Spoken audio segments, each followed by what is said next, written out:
really it's who's the closest to me, who's the closest like me, so that my daughter will have the upbringing that I want her to have, that I envision. At the end of the day, if something happens to me, I don't really have a choice. She's going to her dad. Crap, now that I think about this, what if his will says something different than my will if we both die? My family members. Actually, while you were talking, I went and called our lawyer and made an appointment. Hi, Daphne Brogdon from Cool Mom. I'm not too proud. I'm gonna admit I've watched that Michael Jackson memorial from beginning to end. And the one thing that brings up for me in a personal way is about that he's left his kids. And he was the apparently the sole parent, guardian, whatever.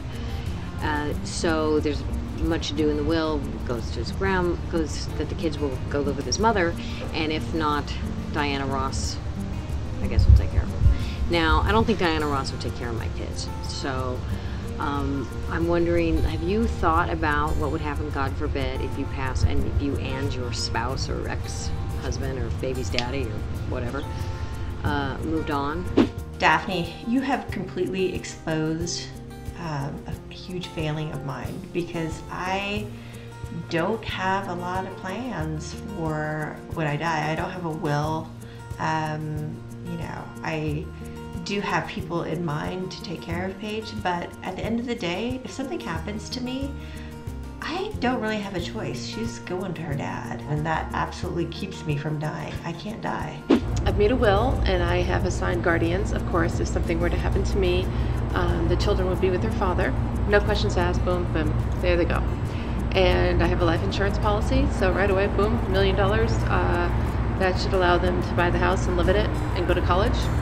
And because this is my ex-husband, I've hedged my bet just a little bit by making my mother the trustee. It's not as if, you know, my ex could marry a stripper and she could take off with the money. So this money is earmarked for my children, and it's divided equally among them. We actually started this plan. We started to have a living trust and a guardianship, so I set that all up back when we had money. And then when we found out we'd been robbed by Bernie Madoff company, we kind of were like, well, not as much money to allocate now is there.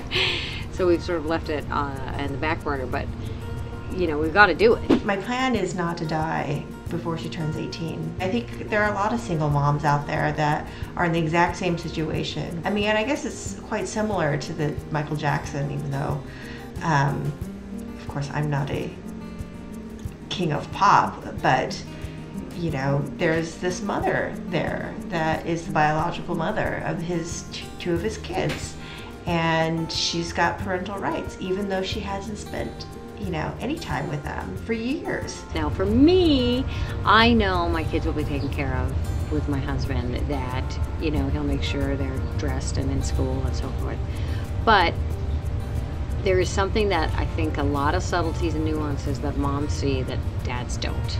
And, you know, he's not keeping track that it's Sea Life Week this week at her preschool, and next week it's Circus Week. Whereas I'll be more like thinking about that and like, what show and tell should we do? Should we do a project for that? You know?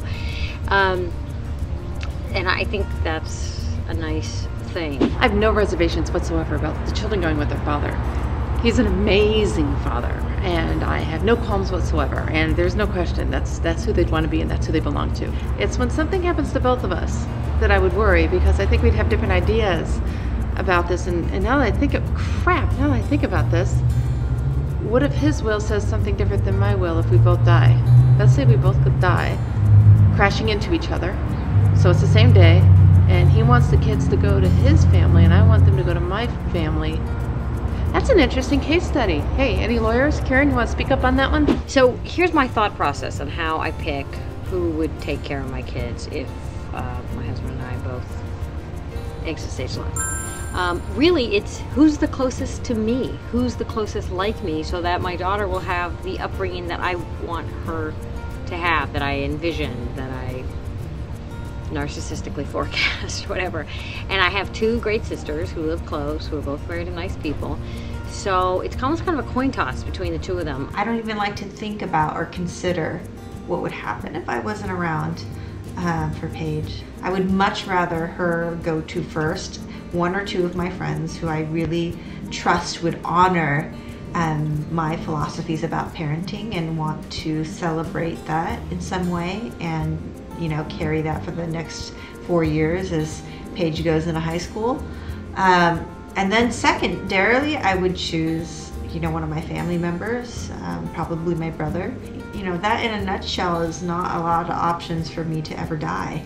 It's all about making it easier for them to cope, and do it ahead of time. Make sure that you've got the important things designated, and that's, I think, the best gift you can give to your children: life insurance and a will. Maybe I should just file this tape with my folder.